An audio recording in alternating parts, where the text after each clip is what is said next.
வணக்கம். 1500க்கு மேற்பட்ட சிறுகதைகள், 100க்கும் மேற்பட்ட நாவல்கள், பல வானொலி நாடகங்கள், கட்டுரை நூல்கள் என்று எழுத்தையே தன் உயிர் மூச்சாக கொண்ட பிமலா ரமணி என்ற எழுத்தாளருடைய வம்சம் என்ற சிறுகதையுடன் தான் இன்று கதை சொல்லும் நேரத்தில் இணைந்து கொள்கின்றேன். நான் உங்கள் கௌசி. வம்சம். இனி ரேவதியின் அழுகை ஓயப்போவதில்லை. நரேனுக்கு தெரிந்துவிட்டது, இனி அவன் என்னதான் சமாதானப்படுத்தினாலும் அவள் கண்ணீரை துடைக்க சக்தி இல்லை. ஏன், திருமணமாகி 5 வருடங்களாகியும் குழந்தை பிறக்கவில்லை. கோவில், குளம், டாக்டர் என்று எல்லா தரப்பையும் பார்த்தாகிவிட்டது. கற்பப்பை சற்றே சரிந்திருப்பதாக சொன்னதால் ஆபரேஷன் செய்து அதையும் சரி செய்தாகிவிட்டது. ஆனால் ரேவதி தரித்த கற்பங்கள் ஓவரியிலே தங்கி வளர்ச்சி பெறாமல் அபோஷன் ஆன போது ரேவதி துவண்டு போனாள். அதன் பிறகு கற்பப்பையில் ஃபைப்ராய்ட் என்ற கட்டி வந்துவிடவே கற்பப்பையையே எடுக்கும்படியாகிவிட்டது. இனி தாய்மை என்பது கனவுதான். உறங்கத் தாயின் மடியும், வளரத் தந்தையின் தோளும், வாழ நம்பிக்கை எனும் தாரக மந்திரமும் இனி மறைந்து போன பழங்கதைகள். இவளுக்கு கிடைத்த இந்த பெயர்கள் இனி இவள் வம்சத்துக்கு இல்லை. வம்சமே அற்றுப்போய்விட்டது. பின் எங்கிருந்து வரும் வாரிசு? நரேன் இவளை தேற்றினான். இதோ பார் ரேவதி, குழந்தை இல்லாட்டி என்ன? எனக்கு நீ குழந்தை, உனக்கு நான் குழந்தை. ரேவதி முகம் திருப்பினாள். பேசாம ஒரு குழந்தையை தத்தெடுத்துக்கலாம். வேண்டாங்க, அந்த குழந்தையை பார்க்கும் போதெல்லாம் எனக்கு கோபம்தான் வரும். ஒரு தாயாக முடியவில்லையே என்கிற தாழ்வு மனப்பான்மையே தான் வரும். எதை சொன்னாலும் அதைத்தான் அடைய முடியாத தாய்மையோடு தொடர்புபடுத்தி அழுவதே அவள் வழக்கமாகி போனது. நரேனுக்கு புரியவில்லை, என்ன வியாதி இது?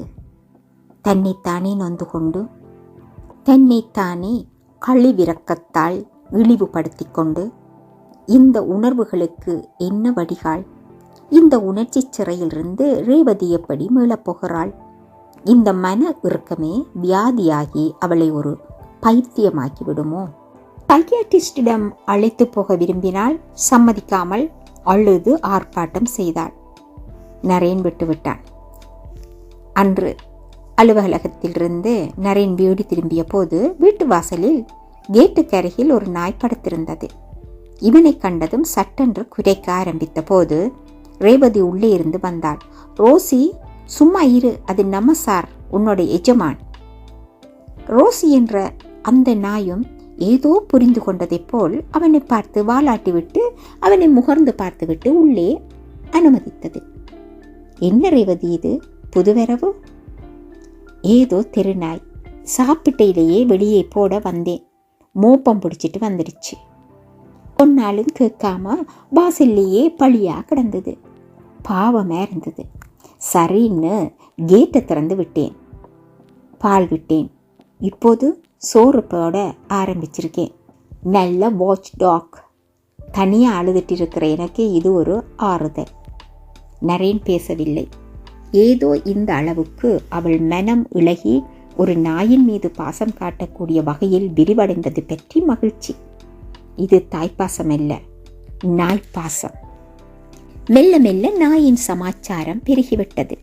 அதற்கு ஒரு கழுத்துப்பட்டி, டாக் பிஸ்கட், சோறு போட தட்டு, பால் விட குவளை, இரவு படுக்க மெத்தை என்று வாசல் வராண்டாவில் அதன் சாம்ராஜ்யம். நரேன் மறுப்பு சொல்லவில்லை. இப்போதெல்லாம் சங்கிலி போட்டபடி ரோசியுடன் காலை வாக்கிங் போகிறாள் ரேவதி. ஏதோ ரேவதியின் மன அழுத்தம் குறைந்தால் சரி. அன்று இங்க நம்ம ரோசி கற்பமாயிருக்கு தெரியுமா என்றாள் ரேவதி. ஸ்வீட் தராத குறைதான். எனக்குத்தான் தாயாக கொடுப்பினே இல்லை, நாயாவது நல்லா இருக்கட்டும். வழக்கமான முத்தாய்ப்பு. அந்த வாசல் திண்ணையிலேயே அழகான 2 புசுபுசுத்த குட்டிகளை ரோசி போட்டது. நரேனுக்கு இப்போது நிம்மதி. நாய்க்குட்டிகளுக்கு கண் திறக்கிறதோ இல்லையோ, இவனுக்காக அந்த ஆண்டவன் கண் திறந்து விட்டான். ரேவதியின் மன இறுக்கம் கொஞ்சம் கொஞ்சமாக குறைந்து விட்டது போன்ற உணர்வு. அன்று இரவு ரோசி திடீரென்று ஊளையிட்டது, குடைத்தது, அழுதது. என்னவாயிற்று? இவர்கள் இருவரும் கதவு திறந்து வெளியே வந்து பார்த்தார்கள். நாய்க்குட்டிகள் இருந்த இடம் காலியாக இருந்தது. யாரோ குட்டிகளை தூக்கிச் சென்றிருக்கின்றனர். எதிர்த்த ரோசியை கல்லெறிந்து காயப்படுத்தி இருக்கிறார்கள். ரோசியின் காலில் நெற்றியில் எல்லாம் இரத்த காயம்.